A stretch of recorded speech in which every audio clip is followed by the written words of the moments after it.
What is the wildest market movement that you have witnessed in So cryptocurrency? 2025 is definitely going to be a bull run. There are several cryptos that I think is going to really skyrocket. And common mistake is actually what you will find like on a lot of social media sites. That's coming. I think that's definitely coming. Yeah. I'm not going to call them names.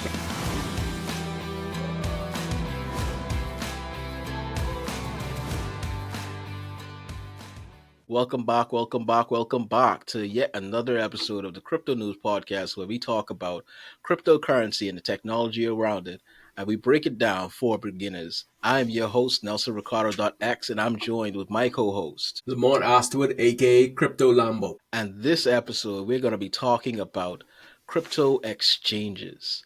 All right, so this is our first episode for the year 2025. And I'd just like to ask Lambo, tell me something. What do you think? How do you think the year is going to be for cryptocurrency? All right, for crypto, this is probably going to be one of the most pivotal years as far as growing the space. We have a new president in the United States, and whether you love or hate Donald Trump, this is a huge boost for crypto. If you're a crypto holder, at least for the time being, from what we can see now, this is going to be a positive. So for 2025, it's definitely going to be a bull run. There are several cryptos what I think is going to really skyrocket and more into in 2025. So if you're new to crypto, this is the perfect time to start learning and probably even start investing, in my opinion. To add on to that, one of the things that we've been hearing a lot of news and rumors and basically just information about is that everyone is saying that this is probably going to be something like called the super cycle, meaning that with previous years of crypto highs, it was not they would have been high, but this year is going to be like a super crazy high, especially because this year we're going to be having more institutional investors now bringing more money to the table. So now I would definitely say like it's once again no financial advice, but it Uh, does sound like this is the season where you'd want to really go and put some good money inside of it. So, in today's episode, we're going to be talking about cryptocurrency exchanges. And one of the first things I just have to ask you, Lambo, so what is the wildest market movement that you have witnessed in cryptocurrency? wow, that's a good question. I witnessed several, and they've went up and they've went down. We saw the collapse of FTX. That was a huge blow to the Yo, entire cryptocurrency as industry as a whole, not just FTX as a company, because that's when you had a lot of institutional money who were scared now. They didn't know if they were going to remain in crypto because a lot of them were co-invested with FTX. They had investments in FTX. So you got a lot of traditional institutions now who are starting to run away or get a little bit paranoid around cryptocurrency. You got a lot of retail investors who felt as though, like, hold on, this is a system that can't be trusted. So it took a while for that system to build back up. Yeah, that's one of when I think of like a huge market shift in the sense of going in a downturn. That's something that really stands out to me. That's something that I could really remember because we witnessed it in real time. That was something that yo, we that was kind of was there incredible. for. Yeah, we was deep in crypto when that happened. If we had foresight, because some of the cryptos that actually went down right now, they're back up and they are hitting all-time highs. So some of the cryptos that went down with FTX, I thought they would have been finished. So yeah. And I do think that it really does show the strength of the crypto industry, especially certain projects. Straight up, I remember when Bitcoin was $16,000 after that FTX crash. Like Bitcoin was actually affordable, and it was actually like around the price of probably a car. So Yeah, now, if you had invested into Bitcoin when it went all the way down, like you would be really smiling to the bank right now. yeah, definitely. Um, so one of the things that we want to talk about is what is an exchange? What is an exchange and how does it affect the crypto industry? Like, why should people care about exchanges? Well, really, the exchange is really like the backbone of the crypto industry because an exchange basically is a marketplace that facilitates buying and selling of commodities or goods. So in this sense, when you talk about cryptocurrency exchanges, that's a place where you can go and you could buy and sell cryptocurrencies. And right now, that's how easy the price of every crypto is decided, based on the demand and supply of the basically the buying selling that goes on in a cryptocurrency exchange that sets the price of the cryptocurrencies. So when you think of exchanges, just think of it as a place where you go to exchange. That's is in the name. Then exchange cryptos. That's it. No pun intended. Yeah, no pun intended. So an exchange, what it sounds like to me is like an exchange is more or less like almost like a marketplace, like a bank almost, like where you just kind of come in and you just trade different cryptocurrencies. You would just want to catch, just allow that place of trading and storage of your cryptocurrencies. At least that's what it sounds like to me. So one of the things that I do have to ask though, there are many different types of exchanges. Yeah, definitely. um do you have any particular types that you prefer or that you would recommend people use? I mean, not to say that this is any sort of advertisement, but just something that you use. All right. First of all, I would recommend for beginners that they stick to centralized exchanges. And I could get more into that and what is a centralized exchange versus a decentralized exchange. But when I think of exchanges, and this isn't, we did not get paid by them, and you're going to hear me probably mention their name a lot, is Binance. You know, CZ is not paying me. I just like to make that clear. I'm not getting paid by Binance. Not to say that they can't throw a few dollars our way. We are open. Yeah, that We would are be open. very much appreciated. And given the cycle, I know they have that money to throw away right now. Not throw away, but quote unquote, invest. They have that money to Invest. invest in us right now. And we're definitely open to investments. But uh yeah, I would say Binance, because whenever you're looking for an exchange, you want something that has a strong reputation. Binance processes about 80% of all crypto trades. So when you think about that, and they have a lot of regulatory compliance that's going on, so they're like very compliant. They keep above board. There has been a few, nicks there, but relatively they had their an exchange that had managed to stay above water compared to a lot of different exchanges. So you have a few others out there. You have Coinbase, you have Crypto.com, you have Kraken, KuCoin, you have a lot of other exchanges. But when you just talk about reputation, brand, and identity, I would say Binance is probably the exchange that most people would probably start off with when it comes to creating their first crypto account. Now, one of the things that you would have said is that Binance is a centralized Mhm. exchange. Could you explain to the audience like what is a centralized exchange specifically? All right. So when you think of exchange, crypto exchanges, there are two ways to think about it. You have there are a bunch of different types of exchanges and all that, but there are two main exchanges. You have centralized exchanges and decentralized exchanges, DEXs and SEXs, right? Those are the two main factions. Yeah, I know you want to laugh. That was not meant to be a bad joke. So YouTube, please don't, can't even say demonetize us at this point. Don't take offense to that. It's called sexist. That's what they call it, right? Uh-huh. So in a centralized exchange, it's basically think of it, and to give a good analogy of it, think of it as like a retail store. Binance, the example we just used, Binance is basically the Walmart of crypto. Almost Hmm. everything you want to buy, when you think about like toiletries, goods, foods, and all that, you could pretty much find in Walmart, right? Hmm. When you get into more specific stuff, that's when you go to like different stores like Target, um, and like Kmart. I don't even know if Kmart is still operational, but yeah, you go into different stores like that, right? So think of Binance and centralized exchanges. Think of those as like Walmart, big retail stores, stuff like that, right? Decentralized exchanges, think of it as like farmers markets or flea markets. If you go to a farmer's market, a farmer, he'll pull up with his truck, he has his own stall. This one's selling pumpkins, this one's selling watermelon, this one's selling grapefruit. So you have the producers who are going straight to the purchaser, right? Hmm. In a centralized exchange, when you come there, you make an account as a user. So that's where you go. They provide you with a wallet, and you put money on the platform, and you could buy directly from other users on the platform who put their cryptos up for sale. You could do buying and purchasing straight from that platform. Whereas when you think of a decentralized exchange, it's more so like token to token. So it's like you're trading one crypto for another, and they usually have to be on the same chain. So like how you have like BNB chain, the Ethereum blockchain, the Solana blockchain, they usually have to be swapped between each other. Whereas in a centralized exchange, it's like it kind of goes to the exchange, then the exchange finds the other party and provides you with the crypto or provides you with the USDT, or that basically fulfills the other end of the exchange. Whereas the access is more so user to user. So that's a Mm. good way to think about it. Like when you go to the farmer's market, you're speaking directly to the farmer who actually grew that watermelon, and he can tell you exactly about the watermelon and all that. So when you go to a centralized exchange, you're not speaking to the CEO of Walmart to buy a box of toilet tissue. You know what I'm saying? It doesn't work like that.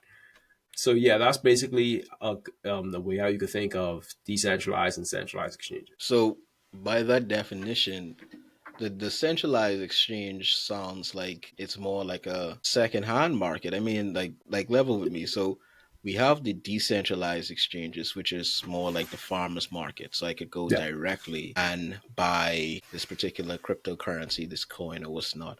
Then there is the centralized exchange, where it sounds like I'm buying the coin after it's already been commercialized and branded and all that with like Mhm. the. So what are some of the pros and cons of both? Like why do people choose one over the other? Yeah, I'm gonna go back to the Walmart analogy, right? If you want to Hmm. buy something on Walmart, that product had to be vetted by Walmart. They'll have like a board who actually reviews products. So Walmart is not going to put a product on their shelf unless they think it's up to a certain standard, right? Hmm. You can't just make your own type of ketchup, all this Nelson ketchup, and go bring a box of it and just put it on the shelf at Walmart. It doesn't work like that. Now Hmm. you could go take a box of Nelson ketchup and probably go to the farmer's market and sell it, right? You could do that. So one of the pros which you will see as far as like, let's go to like decentralized exchanges, right? More user to user base. You could find cryptos on decentralized exchanges that you can't really find on centralized exchanges. And a lot of them are like the quote unquote meme coins, and these coins that are newly created, where a lot of guys they'll invest $1 and get $50 out of it, or $500 from $5. That's where you will see a lot of like that buying and selling going on. It'll be like a lot of meme coins, newly created coins. By the time it hits a centralized exchange, you gotta understand that coin already have some level of notoriety. By the time Pepe and Shiba hit Binance, pretty much a lot of the gains were already gone. So a lot of the stories you were hearing about guys getting rich or off those coins, they sold them soon as they hit those exchanges because those guys Hmm. bought them on the decentralized exchanges way before it came out. So one of the pros is you get early access to certain projects and tokens. But another thing, what is a pro for the centralized exchange is you have more, I guess, of a. It's I don't want to say it like this. It's kind of easier, especially for newcomers to get set up on a centralized exchange. It's I don't want to say it's less risky because ultimately, when you're holding the coins on the centralized exchange, they say not your keys, not your coins. Hmm. So it's basically in the hands of the exchange at that point. So there are So the pros and cons to each of them. so the exchange. So at least what I'm understanding. So the decentralized exchange allows you earlier access the coins before they've been vetted. Yeah, And then when we actually make it to these centralized exchanges, these coins have been vetted. So it's at least a little bit less risky. But at the same time, the less the risk, the lesser the risk, the lesser the that's reward. reward. They would have a bit lesser reward. Not to say that you can get some sort of reward from them. But you said something really key right there. Not your keys, not your coins, right? Yeah, Which is a very important saying inside the crypto industry, meaning that if you do not own the keys or the access to your account and someone else owned it, that means that that other person owns your cryptocurrency and not you. So yeah, with decentralized exchanges, that brings me to this question: with decentralized exchanges having my keys, now what should I do? Because I want to be able to ensure that I actually have All right. access to my coins and I own my coins, and if my coins are on the centralized exchanges, like what benefits do I have? What things do I have to watch out for? Like what would be your recommendation inside that All right. scenario? So with decentralized exchanges, it's just really like a pass through. So it's just like a place you go to buy the crypto, but you don't really store it on decentralized exchanges because you have to connect like a previous like you have to connect a wallet you want. So like your MetaMask wallet, right? So Hmm. your MetaMask wallet has private keys, and there's a way how you can access those, right? If someone gets access to your private keys, you screw it. If they know what they're doing, is they able to steal your crypto. So when you see you use like a decentralized exchange, it's like you're trading directly to your wallet. Now you have Hmm. to go into other safety aspects, like are you using the right copy code? I mean, sorry, the right contract address, different stuff like that. Those are things you all have to consider when using a decentralized exchange. Whereas on a centralized exchange, when Uh, you keep your crypto on a centralized exchange, you can still access your private key there, but the reality is the exchange kind of owns your crypto. Like what we saw with the FTX debacle, everyone thought they was rich when FTX went belly up. All of a sudden, people can't make withdrawals. So mm, that was like a harsh lesson. And yeah, the FTX actually owned the crypto. So hmm. yeah, that's basically it. When you think of decentralized, it's like you just go on the farmer's market picking up something, you get it on. When you think of centralized, not even just like you're going to Walmart buying something, but imagine you're like leaving it in Walmart to come back and use it or something. Like that's almost like it's like leaving your money in the bank. Banks are much more safer than crypto exchanges, but you know, banks Hmm. theoretically, they do go through liquidations and all that.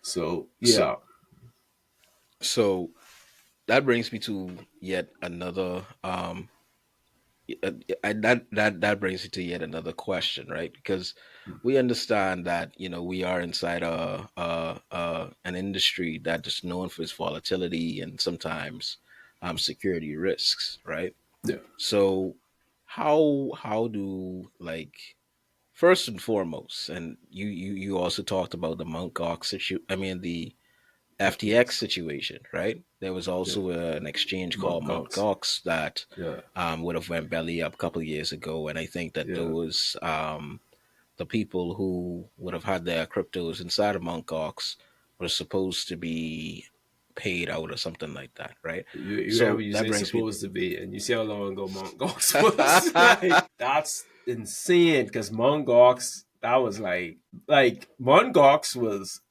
out. Like that was a crypto exchange before anyone knew what the hell crypto or Bitcoin was, and That's people are still fighting to try and get their Bitcoin from that. Like that's insane when you think about it. But that brings you to this question. So, what kind of security measures do exchanges have in place to protect users? All right, so they do like a lot of regulatory compliance. So to operate, they'll have like either governments or like regulatory bodies will impose like, okay, they need to have this much assets on standby in case of liquidations and stuff like that. They'll have like withdrawal limits on certain accounts, and they'll have like certain locks and basically like they have cold wallets as well as like hot wallets. So they'll have like cold wallet where they stash probably billions of dollars just in case Hmm. something happens, just to keep that in reserve. Because a lot of exchanges, just like with banks, a Hmm. lot of banks are required to keep like a capital reserve or a reserve cash on hand. That's how a lot of exchanges right now are being regulated. Now the problem is not all centralized exchanges are regulated the same. So some centralized exchanges will have more restrictions and more things in place compared to others. So like a company like Binance, that they would have all type of structures and systems in place and risk hedging to prevent any sort of like if there's any market dips or crashes and a lot of people are selling off, they'll have mechanisms in place to ensure that they survive. Okay. So now I understand the exchange has their own mechanisms and what's not, but a huge part of being inside of the crypto industry is also to make sure that you also take your own security measures. So, what kind of security features should users absolutely be using on their exchange accounts? Like what kind of security, whether you want to talk about the exchange's security features or security features that the users should be using. I'd like to understand like how should users interact with this exchange to allow maximum security. All right. So when you create an account on an exchange, a lot of exchanges they allow you to do something called two-factor authentication, right?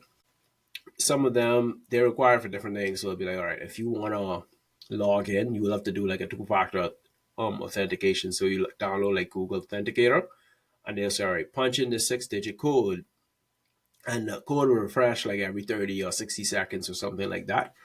You have to punch this in to enter into this account. So even if I have access to your account, your email, and your password or whatever, if they ask me for two-factor authentication, if I don't have your phone or device that you use for it, I still wouldn't be able to really access it.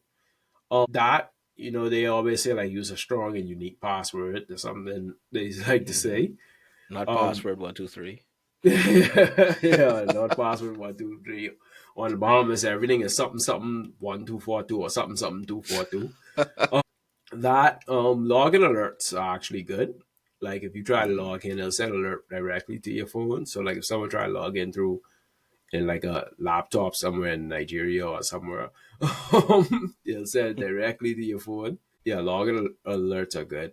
If you are thinking like long term, when you're building up like quite a bit, like a financial nest egg in crypto, that's when I think you should graduate probably to hardware wallets. Hardware wallets would probably be your best bet if you're storing a lot of crypto and if you're not doing any active trading or active transactions. I think hardware wallets would probably be a good option after a while.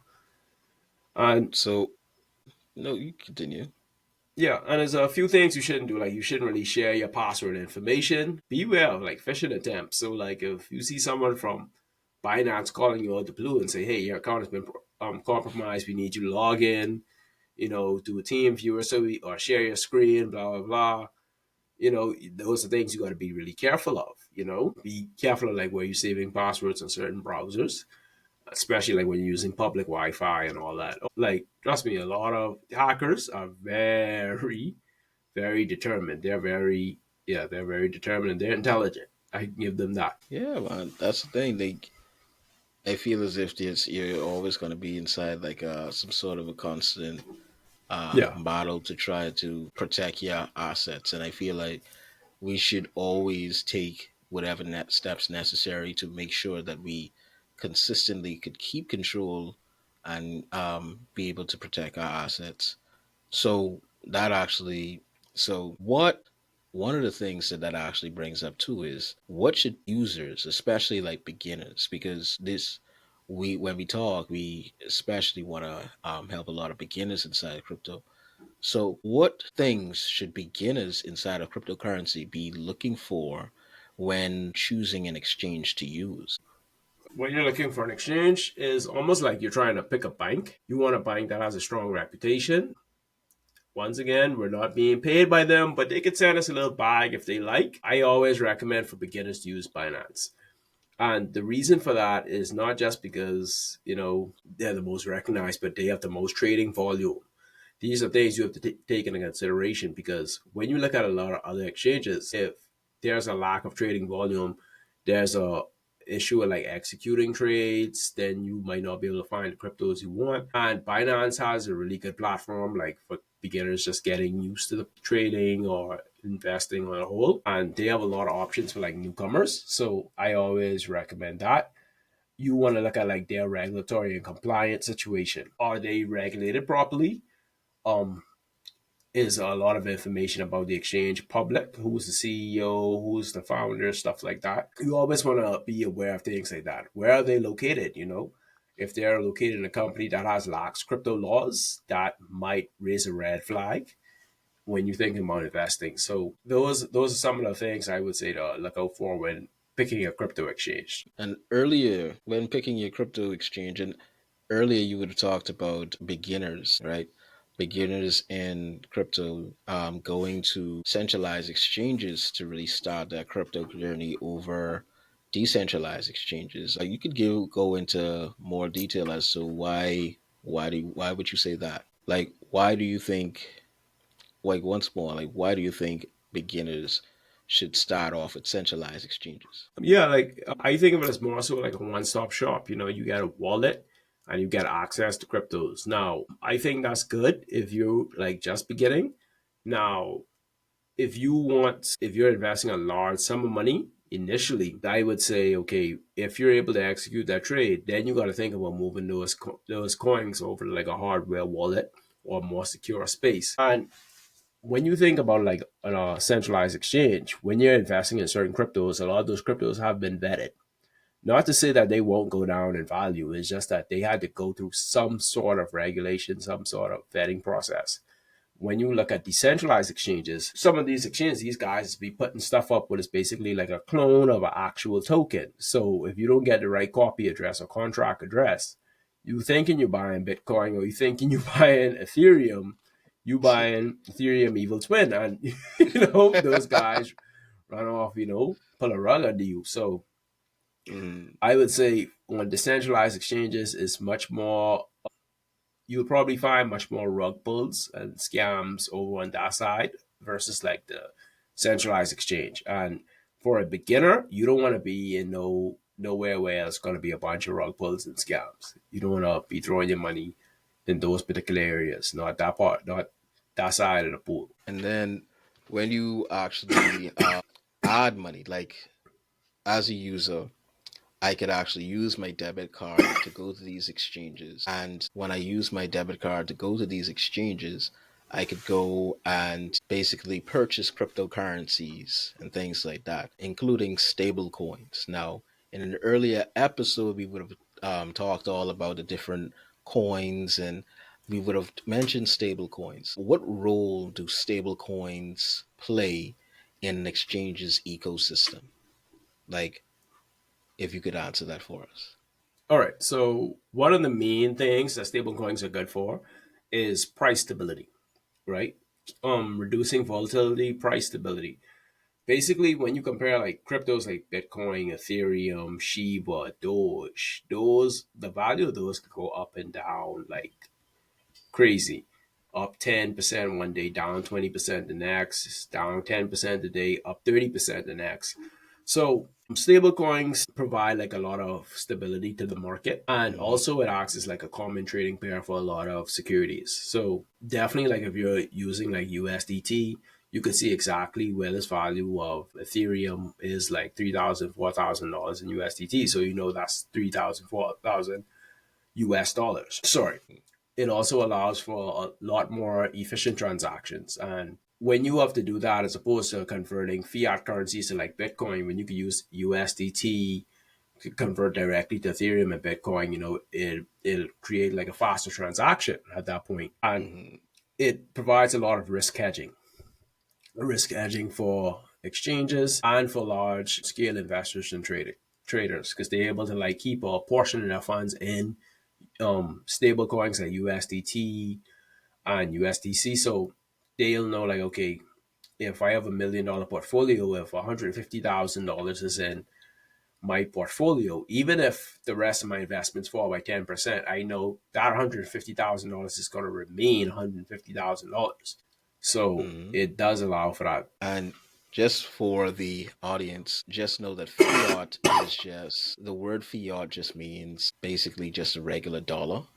So basically, an exchange allows you, basically, with stable coins allow some sort of stability within the market, as the name intends. And when you purchase stable coins, they're pegged to the dollar to the US dollar. They're pegged to the dollar.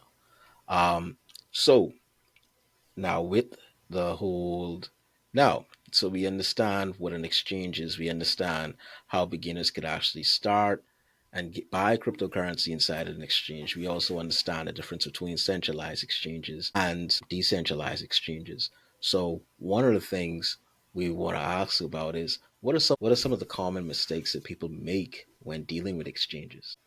Common mistake is actually what you will find like on a lot of social media sites when people send you links. Like that's why whenever someone send a link, oh, it's for airdrop, this for that, I rarely, unless I like from a feel like that trusted shit. source. Yeah, like just the other uh, day, like, I'm gonna give a personal example. Like Nelson called me the other day about mm, claim some of an airdrop. He sent me the link, shit. right? He just sent me the link and told me claim the airdrop. I didn't claim it until he called me and he said claim it, right? First he called me, then I tried to call him back, I didn't get him back. I was like, oh, it's a scammer. He took Nelson's number and all that. But yeah, you don't click links from any other like weird sites because a lot of these sites will actually like put like Binance.ce.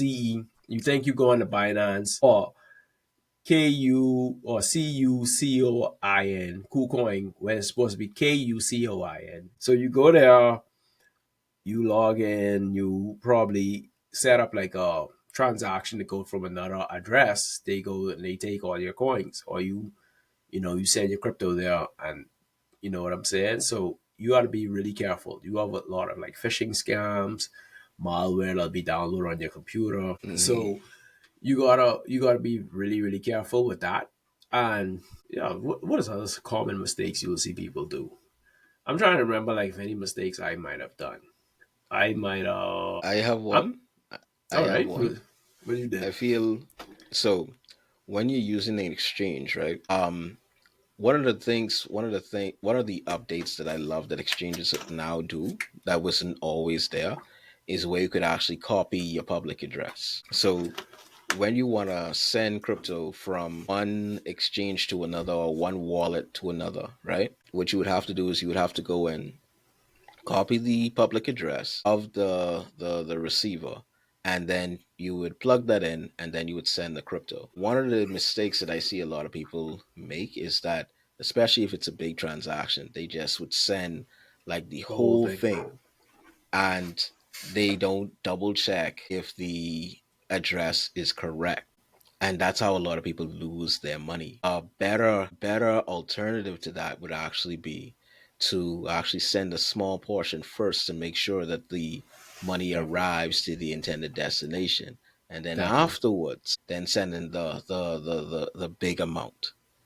Because you don't once you if you send it to the wrong address, you might have a really difficult time getting it back. But definitely. now I have a very interesting question for you though, Lamont.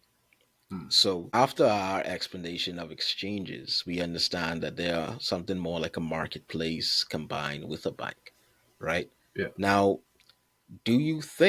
hypothetically, do you think that traditional banks and crypto exchanges will ever merge? I don't think they'll ever necessarily merge. I think it'll be a lot of collusion. When I say collusion, I don't mean that like in a bad way.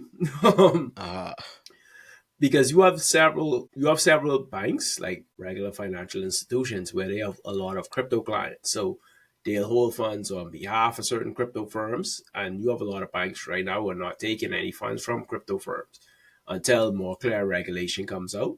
So with this new regulation, definitely, with this new Trump administration, definitely you're going to see more banks actually open their doors to accepting crypto money, and by extension you will see them start opening branches and arms of their original firms to like be more crypto friendly or specialize in crypto investments. But I think it'll be like a merge, but I think they'll always be like a little, separate. They'll always operate kind of separately, but there will mhm. always be that kind of like connection. Because right now you see investment companies like BlackRock. Right now, BlackRock is it not like the biggest holder of crypto in the world? Like, if I'm not mistaken. Yeah, it's BlackRock. At least when we're talking institutional investor wise, they are the Mm-hmm. biggest. Yeah, I don't think anyone comes. I think I could be very much wrong. I think after them is probably like Michael Saylor.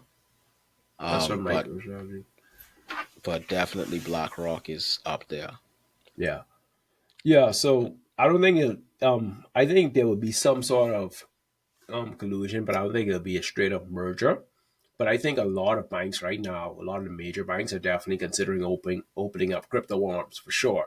And especially with this new administration, that's coming. I think that's definitely coming. Yeah. I'm not going to call no names, but I think a lot of these banks are going to start having their crypto arm or blockchain arm to help Mm-hmm. as far as like processing transactions and strategic investing. All right. All right.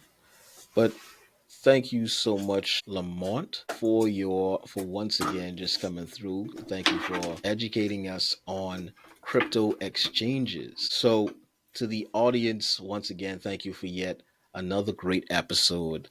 We would encourage you, if you have any questions, if you have any ideas that you want to give to us, that you want us to make videos about, just leave it inside the comments below.